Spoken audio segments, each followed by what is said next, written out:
육체에 계실 때에 자기를 죽음에서 능히 구원하실 이에게 심한 통곡과 눈물로 간구와 소원을 올렸고 그의 경건하심으로 말미암아 들으심을 얻었느니라. 그가 아들이시면서도 받으신 고난으로 순종함을 배워서 온전하게 되셨은즉 자기에게 순종하는 모든 자에게 영원한 구원의 근원이 되시고 하나님께 멜기세덱의 반차를 따른 대제사장이라 칭하심을 받으셨느니라. 아멘. 하나님의 말씀입니다. 최근에 신명기를 읽다 이스라엘 백성이 요단을 건넌 후에 해야 할 일들을 이렇게 명령하시는 하나님의 말씀을 보게 되었어요. 한번 들어보세요. 신명기 27장 3절인데요. 요단을 건넌 후에 이 율법의 모든 말씀을 그 위에 기록하라. 그리하면 내 하나님 여호와께서 내게 주시는 땅, 그 젖과 꿀이 흐르는 땅에 내게 들어가기를 내 제사장들의 하나님 여호와께서 내게 말씀하신 대로 하리라. 8절은 이렇게 기록되어 있어요. 너는 이 율법의 모든 말씀을 그 돌들 위에 분명하고 정확하게 같이 읽어볼까요? 기록할지라. 자, 이 말씀이 왜 중요하냐면 하나님께서 당신의 뜻을, 선한 뜻을 알리시기 원하실 때 하나님의 백성으로 이 땅을 살아갈 때 기준으로 주시는 것이 말씀이라는 거예요. 그 말씀을 통해서 즉 다시 말하면 하나님은 여러분과 저 사이에서 어떻게 일하시냐면 기록된 언어를 가지고 일하신다는 거예요. 그러기에 이 시대를 살아가는 여러분과 저가 하나님의 선하시고 온전하시고 기뻐하신 뜻을 분별하여 그 하나님의 뜻을 알기를 원한다면 하나님의 말씀을 공부하는 건 이건 절대 부수적인 일이 될 수가 없어요. 이건 믿음의 옵션이 아니라 믿음의 에센셜한 일이에요. 믿음의 절대적으로 필요한 일이죠. 그러니까 성경을 떠나서는 하나님의 선한 일을 알 수 없다. 왜? 하나님이 그렇게 일하시기로 작정하셨기 때문에 그렇죠. 그래서 우리가 묵상하며 이미 교훈받았던 히브리서 4장 말씀인데 우리 같이 한번 읽어볼까요? 12절 13절 말씀 같이 읽습니다. 하나님의 말씀은 살아있고 활력이 있어 좌우에 날선 어떤 검보다도 예리하여 혼과 영과 및 관절과 골수를 찔러 쪼개기까지 하며 또 마음의 생각과 뜻을 판단하느니 지으신 것이 하나도 그 앞에 나타나짐이 없고 우리의 결산을 받으신 이의 눈앞에 만물이 벌거벗은 것 같이 드러나느니라. 그렇게 우리를 변화시키는 핵심적인 하나님의 능력의 근원은 기록된 하나님의 말씀이고 우리가 하나님의 말씀 앞에 우리 자신이 expose, 우리 하나님의 말씀을 우리 자신이 드러나게 될 때 우리의 혼과 영과 골수와 관절을 쪼개기까지 하며 새로운 사람으로 거듭나 세워주신다는 거죠. 그렇기에 신앙생활에는 이제 기록된 언어가 굉장히 중요한 거예요. 그래서 또 신앙생활에 어려움이 있습니다. 왜냐하면 우리의 말은 하나님의 저주 아래에 있는 것이기 때문에 그래요. 창세기 11장 바벨의 저주는 결국 언어의 혼돈이었거든요. 그러니까 언어가 저주받았다는 건 내가 말하고자 하는 뜻이 분명하게 상대방에게 전해지지 않는다는 거예요. 내가 원하는 뜻이 전해지지 않아요. 그게 말이 갖고 있는 제한성이죠. 말을 통해서 상대방의 의도를 깨닫고 알기 위해서는 여러분이 여러분의 자녀들의 마음에 그들이 하는 말을 듣고 깨닫기 위해서는요 아주 엄청난 노력이 필요한 거예요. 노력이 없이는 자녀의 말을 이해할 수가 없어요. 자녀들도 마찬가지죠. 그들이 노력하지 않고는 엄마 아빠의 말의 뜻을 의미를 깨달을 수가 없는 거예요. 제가 지난 일주일 동안 초대교회사 700년까지 서기 700년까지 초대교회사를 공부하고 왔는데 놀라운 게 뭔지 아세요? 3세기의 교회에 엄청난 이 분열이 있었어요. 이걸 우리가 Great Schism이라고 하는데요. 그러니까 역사학적인 용어로 Great Schism, 아주 엄청난 분열. 교회가 두 개로 딱 갈라지는데요. 놀랍게도 단어 하나 때문에 갈라졌어요. 서로가 같은 말을 하는데 같은 단어를 다른 뜻으로 사용하니까 나중에 그게 오해가 돼서 교회가 갈라지고 만 것이죠. 여러분 우리가 공부하고 있는 우리가 하나님의 뜻을 깨달아야 되는 이 성경은 원래는 고대 히브리어, 헬라어, 아람어로 쓰여졌고요. 또 거기에 더불어서 우리는 그 말이 해석된 말을 갖고 우리가 공부를 하는 거예요. 그래서 하나님의 말씀이 여러분 재밌는 거 아니라고 말씀드렸죠. 이게 사단이 우리를 오도하는 가장 아주 심각한 방법 중에 하나인데 성경이 너무 재미없어요. 당연한 거죠. 성경은 재미없습니다. 성경 재미로 읽는 거 아니에요. 성경은 살기 위해서, 하나님의 뜻을 분별하기 위해서 우리가 공부하는 거지 재미있기 때문에 읽는 게 아니거든요. 성경은 당연히 어려워요. 왜냐하면 여러분의 실생활의 언어도 아닐 뿐더러 우리가 지금 당면하고 있는 문화가 아니라 4,000년 영원한 시간부터 출발해서 우리가 그걸 알아야 되니까 여러분 엄청난 공부가 필요해요. 그래서 다독이 필요하고 정독이 필요하고 성경을 많이 읽어야 되고 성독을 깊이 읽어야 되고 또 그걸 알기 위해서 공부하는 과정들이 필요한 것이죠. 자, 오늘 히브리서를 앞에 두고 왜 우리는 이 언어의 제한적 어려움을 갖고 시작해야 되는가? 왜냐하면 우리는 이런 기대감이 있거든요. 믿음은 우리를 변화시킬 거야. 우리 그 정도는 다 알고 있죠. 그런데 우리가 또 깊이 생각해 보면 그럼 도대체 믿음으로 변한다는 게 뭐냐는 거예요. 믿음으로 변한다는 게 뭐냐? 여러분 많은 경우 여러분에게 저도 그랬어요. 저도 세례받고 딱 세례받은 날 아직도 그 기억이 생생한데요. 많은 이런 말을 들었거든요. 세례받았더니 모든 게 새롭게 보이고 뭐 들풀도 아름답고. 그런데 저를 굉장히 당황했던 게 뭐냐면 세례받았는데 아무것도 변해 보이지 않는다는 거였어요. 심지어는 저까지도. 또 집에 와서 보니까 아내도 애들도 하나도 안 변했어요. 아니 변한 게 없어요. 그러니까 이게 뭐지? 사실 그래서 우리는 많이 당황을 해요. 그 변한 거를 우리가 보지 못한다고 생각하니까 그래서 우리는 구원에 자꾸 흔들리는 거예요. 나 구원받은 거 맞아? 이런 식으로 우리는 항상 생각하는 거죠. 자, 성경은요 우리의 구원을 설명하면서 생명을 들어서 설명을 해줘요. 구원받은 것이 곧 생명의 탄생과 같다. 여러분이 부모 되신 분들은 아이들이 태어날 때 이들은 완벽한 인간으로 태어나요. 뭐 손가락이 3개다가 5개가 되는 게 아니에요. 심장이 없다가 있어지는 게 아니라 어린 아이든 장년이든 인간적인 모든 인간으로서의 모든 모습을 갖추고 완벽하게 태어나는 거예요. 올챙이가 개구리가 되는 게 아니라 인간은 인간으로 태어난단 말이죠. 그러니까 태어나서부터 인간이에요. 하지만 우리는 알고 있죠. 그 태어난 아기가 시간에 따라 흘러가면서 몸이 변하죠. 그걸 우리는 뭐라고 말하죠? 그걸 성숙한다, 몸이 성장한다 그렇게 말하는 거예요. 그리고 그들의 마음도 변해요. 어떻게 변해죠? 그들이 이제 세상을 분별할 수 있고 위험한 게 뭔지를 분별할 수 있고 아빠 엄마가 나한테 지금 말하는 뜻이 무엇인지를 깨닫는 때가 온단 말이죠. 그러니까 마음이 변하고 있는 거예요. 마음이 성장하고 성숙하고 있는 것이죠. 그런데 여러분 신앙도 다르지 않아요. 믿음의 구원의 과정을 생명으로 설명하는 의도가 거기 있어요. 여러분 예수 믿고 변한다라고 할 때 이 변한다라는 것을 신학적 용어로 성화라고 해요. Sanctification. 그런데 성경은 이 성화 변화한다는 것을 시간적으로 또 구별해서 우리에게 설명을 해줘요. 시간적으로. 예를 들면 이런 것이죠. 먼저는 이 성화가 즉각적으로 단정적으로 일어나는 성화가 있어요. 그걸 우리가 definitive sanctification. 그러니까 마치 우리가 태어날 때 반인으로 태어나는 게 아니라 완전한 인간으로 태어나는 것처럼 우리가 구원받잖아요. 그럼 우리는 즉각적으로 구원받는 그 순간에 죄의 종으로부터 거룩한 하나님의 백성으로서의 신분적 변화가 일어나요. 이게 아주 definite sanctification. 신분적으로 즉각적으로 거룩해지는데 하지만 거기서 멈추는 것이 아니라 즉각적으로 변화된 이 definitive sanctification은 우리를 어디로 이끌어가죠? 네, progressive sanctification. 점진적이고 또 과정적인 변화를 겪게 하는 거죠.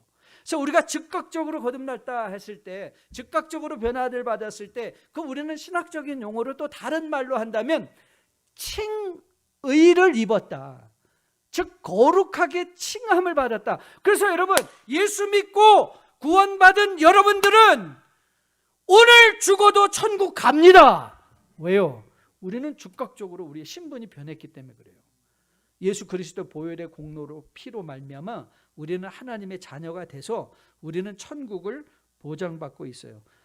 그런데 그렇다면 이제는 우리는 뭐 해야 돼요? 마치 어린아이가 자라가듯 우리의 마음도 우리의 믿음도 어떻게 돼요? 자라가야 되는 거예요. 시간에 따라서 자라가야 된다는 거예요. 자, 본문 8절인데요. 자, 8절 말씀을 보세요. 8절에 뭐라고 나와 있죠? 그가 아들이시면서도 받으신 고난으로 순종함을 뭐 했다? 배웠다.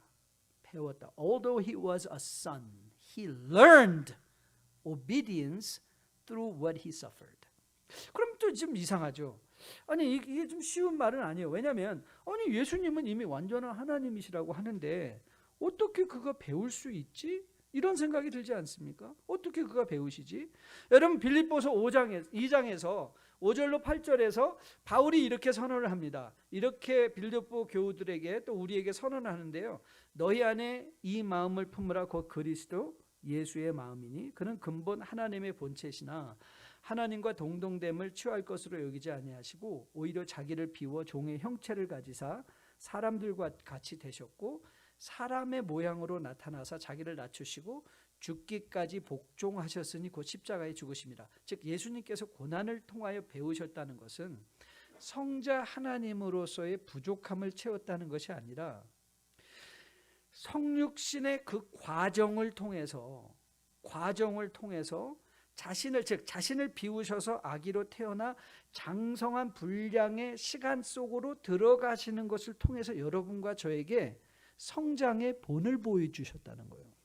본을 보여주셨다. He modeled for us. 우리에게 본을 보여주셨다는 거예요.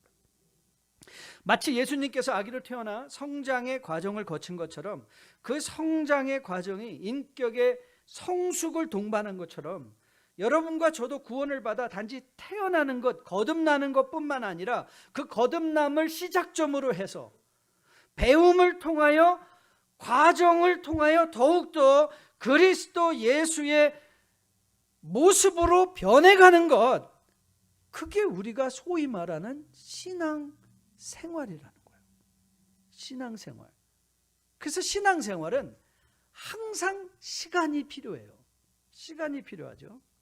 성도가 변한다는 것은 구원을 통하여 죄의 종해졌던 자리에서 하나님의 자녀로 신분적 변화가 일어난 것이고 이제 우리는 차츰 그 신분적 변화에 걸맞게 우리의 인격과 성품도 변해가는 것을 성경은 교훈하고 있단 말입니다.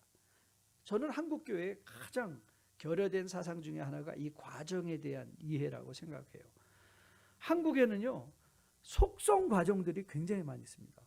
속성 피아노, 속성 속성 무슨, 이런 속성이 많아요. 그런데 그러고 보니까 우리 한국 사람들의 심성 안에는 빨리빨리가 있잖아요. 그러니까 이 신앙도 빨리빨리 속성 과정들을 그렇게 원해요. 아마 그래서 그렇게 산기도를 가가지고 뭐 누구인가 영향을 받아서 안수로 즉각적으로 뭔가 변화를 추구하는데, 사실 그런 건 여러분 보편적인 신앙의 예들이 아니라 그건 아주 특별한 extraordinary한 것이고요. 거의 대부분의 신앙인들은요, 하루가 하루를 더하여, 그 하루가 일주일에 일주일을 더하여 한 달, 1년, 시간에 따라 우리가 변해가는 거예요. 그래서 우리는 시간이 필요해요. 그러면 우리가 변화는 어디까지 우리가 변한다, 성도가 변했다라는 것의 의미는 뭐냐?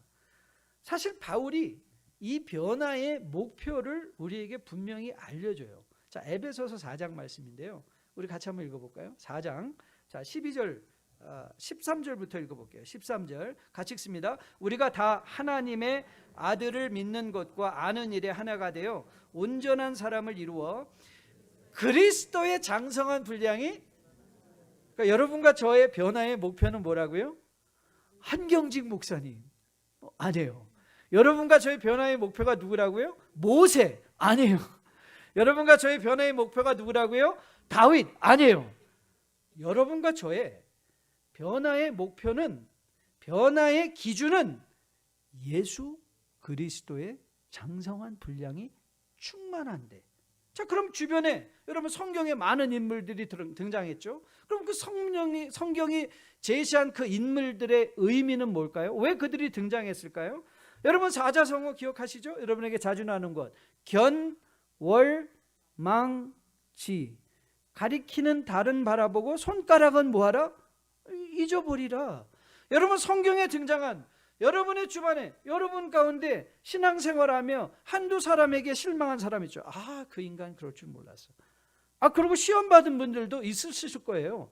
아, 그놈의 인간 때문에 나 예수 믿고 싶지 않아. 근데 여러분 그런 사람들을 하나님께서 왜 주셨죠? 네, 그런 사람들을 보고 우리가 바라볼 예수 그리스도를 바라보라는 거예요. 주변에 잘 믿는 사람이 있으면 그들을 본을 삼아 예수를 바라보는 것이지, 여러분과 저의 인생의 신앙의 목표는 결단코 사람이 될 수 없어요. 이 사람이 우리가 목표가 되지 않을 때, 한 예수 그리스도의 장성한 분량이 충만해서 우리가 온전해지면 바울은 이런 특권을 누릴 수 있다고 말하는데요. 그가 이렇게 말합니다. 이는 우리가 이제부터 어린아이가 되지 아니하며 사람의 속임수와 간사한 유혹에 빠져 온갖 풍조에 밀려 요동하지 않는다. 그러니까 사람들, 변하는 환경에 흔들리지 않는다는 거예요. 사람이 어떻게 변하든지 간에 그것이 우리의 믿음의 기준이나 믿음의 척도가 아닌 것을 알기에 우리는 그런 사람들을 통해서 배워갈 뿐이지, 그런 사람으로 우리가 요동하여 믿음에서 흔들리는 일들을 경험하지 않는다. 저는 여러분과 저가 이런 믿음의 성숙 변화에 대한 분명한 목표가 인식되어짐으로 말미암아 이제는 더 이상 사람들이나 세상에 일어나는 모든 일들로 흔들리지 않는 여러분들 되시기를 주님의 이름으로 축복드립니다. 내가 변한다는 것을 어떻게 스스로 가늠하는가? 어제와 나의 모습을 비교해서 내 안에 그리스도의 사랑과 그리스도의 온유와 그리스도의 친절함과 그리스도의 오래 참으심과 그리스도의 용서와 그리스도의 십자가의 희생이 어제보다 오늘 내가 조금 더 보여지고 있는가? 그걸로 우리의 변화는 가늠되어져야 된다는 거예요. 저는 여러분과 저가 해를 더하면 더할수록 여러분의 삶이 그리스도 예수를 더욱더 닮아가는 주의 복된 백성들로 거듭나 세워줄 수 있게 되기를 주님의 이름으로 축복드립니다. 오늘 히브리서 기자가 이렇게 말했습니다. 그가 아들이시면서도 받으신 고난으로 순종함을 배워서 온전하게 되셨은즉 자기의 순종하는 모든 자에게 영원한 구원의 근원이 되시고 하나님께서 멜기세덱의 반차를 따른 대제사장이라 칭하심을 받으셨느니라. 예수 그리스도께서 순종함을 배워 영원한 구원의 근원이 되시며 멜기세덱의 반차를 쫓는 그리스도의 대제사장이라 칭함을 받으신 것처럼 여러분과 저도 매일매일 삶의 현장 속에서 순종함을 통하여 온전하게 되심으로 그리스도를 닮아가심으로 말미암아 택하신 백성, 거룩한 왕같은 제사장의 하나님의 자녀로서 베드로 사도가 우리에게 권면한 것처럼 주의 기이하신 덕을 선포하며 살아내실 수 있는 뉴라이프의 복된 백성들 다 되시기를 주님의 이름으로 축복드립니다.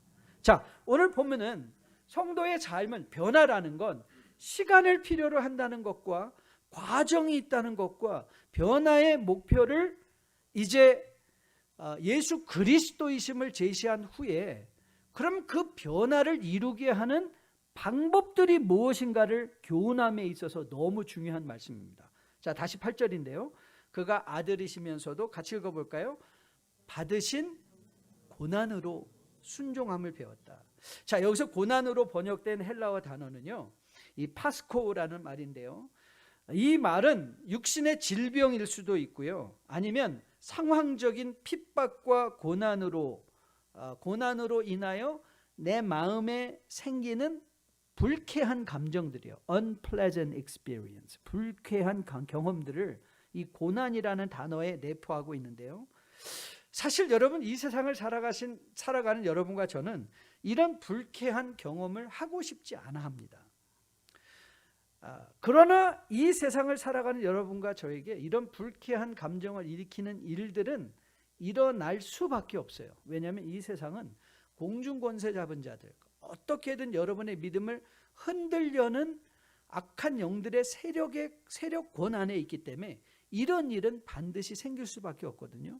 그런데 오늘 히브리서 기자는 우리에게 그런 불쾌한 경험을 일으키는, 감정을 일으키는 일들에 대한 새로운 관점을 가지라 권면하고 있는 거예요. 새로운 관점, 정말 패러다임 시프트, 고난에 대한 패러다임 시프트죠.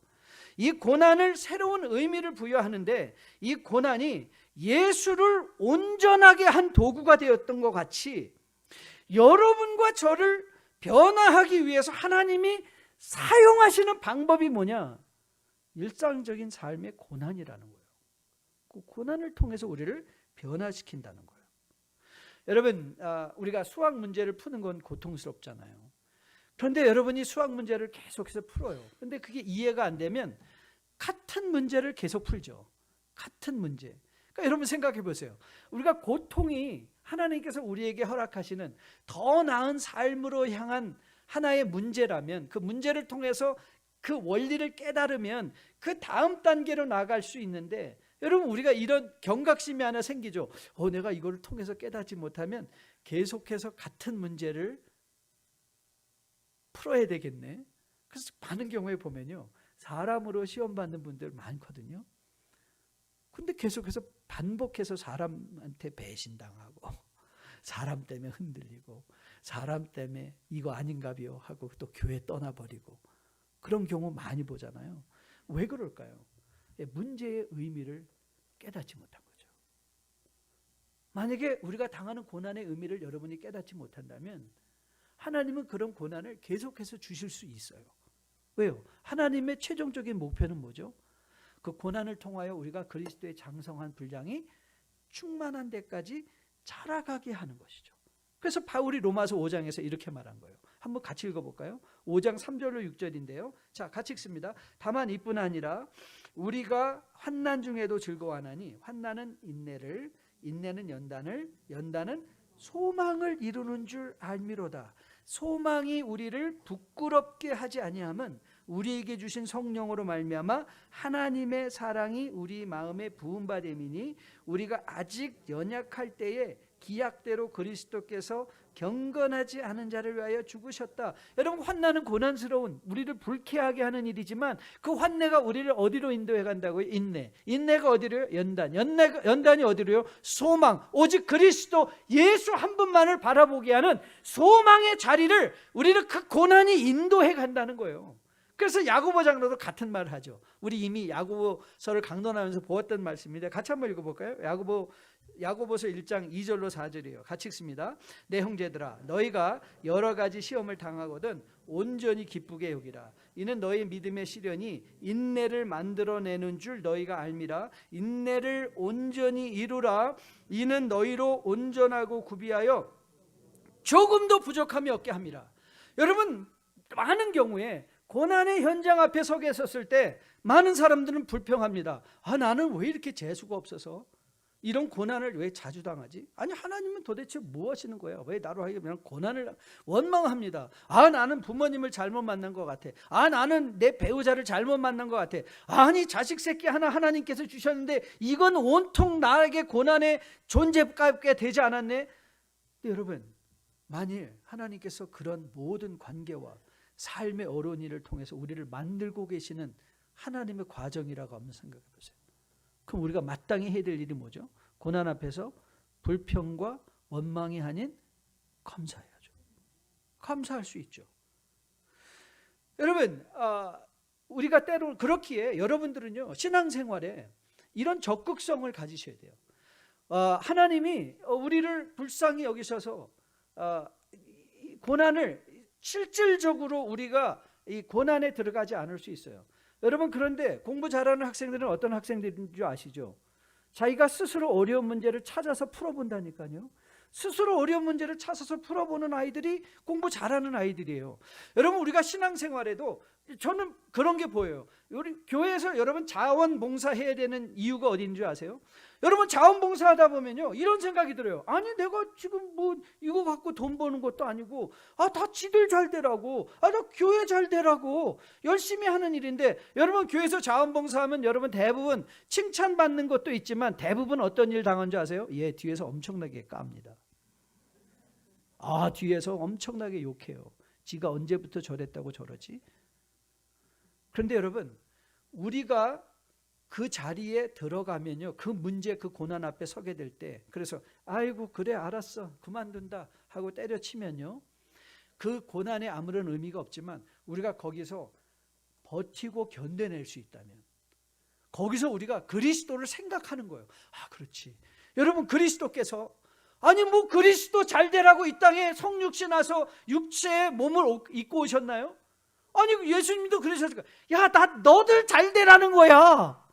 그런데 계속해서 반대하고 계속해서 주님을 멸시하고 십자가에 못 박혀 죽이기까지 하려는 것을 보고, 만일 예수님께서 그래 집어쳐 나 그냥 올라가련다 하고 올라가셨다면 어떤 일이 일어났어요? 그런데 예수님은 그러지 않으셨죠.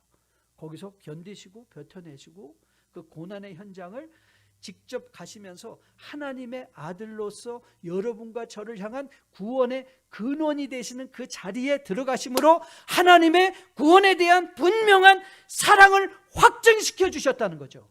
여러분이 그렇게 나는 신앙생활하면서 난 스스로서 자원해서 아무것도 해본 일이 없습니다. 그럼 저는 여러분에게 감히 단언합니다. 여러분은 그리스도 성숙의 맛을 보신 게 아니에요. 여러분이 예수님을 위하여 혹은 교회를 위하여 공동체 남을 위하여 아무 대가성이 없는 섬김을 해보시지 못했다면 여러분들은 신앙의 어려운 문제를 풀어보지 못하신 것이고요, 결국 우리의 산수수저는 곱셈, 뺄셈, 나눗셈, 덧셈에 머물고 있다는 거예요. 하지만 수학의 세계는 심오하고 깊죠. 믿음의 세계도 심오하고 깊죠. 그 깊음의 정도는 어디에서 달려있다고요? 그리스도의 마음이 우리 안에 품어지는 것. 그리스도의 마음이 우리 안에 품어질 때야 비로소 우리는 진정한 행복과 감사와 인생의 묘미와 맛을 누리며 살 수 있는 것이죠. 그런데 여러분, 우리가 고난에 대해서 두려워하지 않을 필요가 있어요. 왜 두려워하지 않아도 되는가? 오늘 우리는 7절에서 이런 위대한 약속의 말씀을 받았거든요. 자, 7절 같이 한번 읽어볼까요? 그는 육체에 계실 때에 자기를 죽음에서 능히 구원하실 이에게 심한 통곡과 눈물로 간구와 소원을 올렸고 그의 경건하심으로 말미암아 두루심을 얻었다. 여러분, 우리가 고난을 당할 때 혼자 고난 당하는 게 아니라는 거예요. 우리와 함께 하시는 이가 계시대요. 우리에게 힘 주시는 이가 계시대요. 여러분이 자원봉사하며 남에게, 자녀들에게, 자녀들을 다 지달되라고 헌신하며 노력할 때 자녀들이 여러분의 수고를 인정하지 못할 때 마음이 상하죠. 근데 부모가, 그리스도 안에 있는 부모들은 마음 상할 필요가 없는 이유가 어디 있죠? 거기에 하나님이 우리의 마음을 읽고 우리의 모든 눈물과 간구의 기도를, 예수 그리스도의 간구와 눈물의 기도를 들어주신 것처럼 우리의 간구 또한 들어주시며 하나님의 임재를 확증해 주신다는 거예요.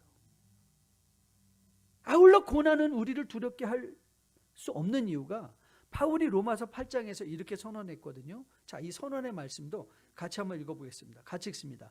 마음을 살피시는 이가 성령의 생각을 아시나니 이는 성령이 하나님의 뜻대로 성도를 위하여 간구하심이니라. 우리가 알거니와 하나님을 사랑하는 자, 그의 뜻대로 부르심을 입은 자들에게는 모든 것이 합력하여 선을 이루느니라. 여러분, 믿고 기대하십시오. 지금 여러분의 인생에 일어난 모든 일들 반드시 합력하여 여러분의 인생에 선을 이룰 겁니다. 여러분이 혹이라도 인간관계에서 당한 무슨 고난이 있다면 여러분, 그 고난은 절대 헛된 것이 아닙니다. 그 모든 고난들은 여러분으로 하여금 그리스도를 더 바라보게 했을 것이고 바라보게 할 것이며, 그로 말미암아 십자가에서 죽어주신 우리를 위하여 십자가에 못 박으라고 소리치던 어리석은 군중들을 위하여 죽어주신 그 예수 그리스도의 마음을 요만큼이라도 알게 되는 거예요. 요만큼이라도 그 그리스도의 마음을 알게 될 때 우리는 자유해지는 거예요. 그리스도의 마음을 가지고 이 세상을 바라볼 때 자유할 수 있는 거예요. 여러분, 요한 사도가 16장 33절에서 요한복음에서 이렇게 선언했습니다. 같이 한번 읽어볼까요? 이것을 너에게 이르는 것은 너희로 내 안에서 평안을 누리게 하려 함이라. 세상에서는 너희가 환난을 당하나 담대하라. 내가 세상을 이겼노라. 여러분, 이건 단정적 선언이에요. 예수님께서 말씀하세요. 걱정하지 마. We are already victors in Christ. 우리가 그리스도 안에서 이미 승자예요. 우리는 승리를 위해서 싸우는 사람들이 아니라 우리는 이미 승리한 사람들이에요. 그 승리하는 그 전투 속에서 그 전투가 하는 일은 세상을 바꾸는 일이 아니에요. 여러분, 세상 걱정 너무 하지 마세요. 세상 걱정 너무 하실 필요 없는 이유가 어디 있는가 하면 우리가 변하면 세상도 당연히 변하게 돼 있어요. 내가 변하면 세상 변해요. 문제는 예수님께서 하신 말씀은 야, 너 세상 어떻게 되는지 걱정하지 마. 너만 변하면 돼. 우리만 예수 그리스도의 마음을 품고 세상을 변할 수 있다면요, 우리 세상에서 걱정할 일 하나도 없어요. 우리가 예수 그리스도의 마음을 품지 못하기 때문에 하는 걱정들이에요. 그러나 예수 그리스도께서 모든 일을 합력하여 선을 이루시는 것을 우리가 확신하고 신뢰할 수 있다면 삶의 변화의 현장 속에서 요동하는 것이 아니라 오히려 하나님이 어떤 일을 하실 수 있는지 기대하게 되죠. 저는 이게 너무 감사해요. 목회하면서 제가 배운 것 중에 하나가 바로 이거거든요. 고난 가운데 하나님이 어떤 일을 하실까? 그래서 제가 했던 훈련 중에 하나가 감사 훈련이에요. 여러분, 바울이 데살로니가전서 5장에서 데살로니가 교회 교우들에게 이렇게 고면합니다. 자, 14절부터인데요. 한번 같이 읽어볼게요. 14절부터 같이 읽습니다. 또 형제들아, 너희를 권면하노니 게으른 자들을 권면하여 마음이 약한 자들을 격려하고 힘이 없는 자들을 붙들어주며 모든 사람에게 오래 참으라. 삼가 누가 누구에게든지 악으로 악을 갚지 말고 서로 대하든지 모든 사람을 대하든지 항상 선을 따르라. 항상 기뻐하라. 쉬지 말고 기도하라. 범사에 감사하라. 이것이 예수 그리스도 예수 안에서 너희를 향한 하나님의 예수님의 뜻이다. 그래서 저는 감사 훈련을 합니다. 좋은 일만 있을 때 하나님 감사하는 게 아니라 아침에 일어날 때 몸이 아플 때 더 감사. 하나님 감사합니다. 감사 훈련을 해요. 미리 감사해요. 왜요? 이 고난을 통해서 하나님께서 주실 축복이 반드시 있기 때문에 그렇죠. 여러분, 저를 힘들게 하고 어렵게 하는 사람들이 내 인생에 어려운 일들이 일어났을 때 예전에는 하나님 왜 또 이런 사람, 왜 또 이런 일이 저에게 일어나는 거예요? 원망하고 불평하는데 이제 그러지 않습니다. 이제는 이미 먼저 감사를 선포해요. 하나님 감사합니다. 하나님께서 분명히 이 일을 통하여 이 고난을 통하여 배움으로 말미암아 그리스도의 장성한 분량에 충만한 예수의 마음을 나도 맛볼 수 있을 것으로 믿습니다. 감사합니다. 저는 여러분이 변화를 위하여 고난에 대해서 감사의 훈련을 하신 여러분 되시기를 주님의 이름으로 축복드립니다. 감사해 보십시오. 여러분, 오늘 본문에서 이 배웠다라는 단어가 헬라어로 만타노라는 단어입니다. 만타노. 그런데 여러분 아세요? 이 만타노라는 단어에서 마테테스라는 말이 나왔는데 이 마테테스라는 말은 제자란 뜻이에요. 그러니까 결국 헬라어적인 의미로 제자란 배우는 자예요. 배우는 자. 예수님으로부터 배우는 자인 거예요. 배움을 통하여 어제와 오늘이 다른 나, 매일매일 그리스도의 장성한 분량 충만한 상태로 변화되어 가는 것이 여러분과 저가 부르심을 받고 있는 삶의 내용인 거예요. 그래서 우리는 무언가를 끊임없이 배워야 돼요. 만약 우리가 무언가를 끊임없이 나는 요즘 읽기만 하면 잊어버려. 당연하죠. 그럼 또 읽으시면 돼요. 요즘 눈이 침침해가지고 괜찮아요. 눈에 안약 넣고 공부하세요. 여러분 그렇습니다. 우리가 제자가 되었다는 것은요, 오늘도 무언가를 배우고 있다는 거예요. 그런데 여러분이 배움을 멈추셨다면 여러분 신앙생활을 중단한 것과 다른 바가 없는 거예요. 오늘 내가 무언가를 배움으로 새로워지는 것, 그리고 우리의 배움에는 끝이 있을 수 없는 이유가 어디에 있는가 하면 우리가 목표로 하고 있는 대상이 예수 그리스도의 장성한 분량이 충만한데 예수의 마음을 품는 것이기 때문에 결단코 이 땅을 살아가는 제자의 삶에는 끝이 있을 수가 없는 거예요. 배움의 끝이 있을, 내가 이제는 더 이상 배울 게 없어라고 말할 사람이 이 땅에는 아무도 존재하지 않아요. 우리는 끊임없이 배우는 자예요. 우리가 다음 주에 자세하게 볼 내용인데요, 12절에 이런 경고적 교훈이 등장하죠. 자, 히브리서 5장 12절 말씀인데요, 같이 한번 읽어볼게요. 때가 오래되었으므로 너희가 마땅히 선생이 되었을 터인데 너희가 다시 하나님의 말씀의 초보에 대하여 누구에게서 가르침을 받아야 할 처지이니 단단한 음식은 못 먹고 젖이나 먹어야 할 자가 되었도다. 이건 엄청난 비극이죠. 젖을 먹으면 이제는 이유식도 먹을 줄 알고, 이유식을 먹으면 단단한 음식을 통하여 몸에 모든 필요한 영양분을 공급받으며 자라가야 되는데 그렇지 못하다는 거예요.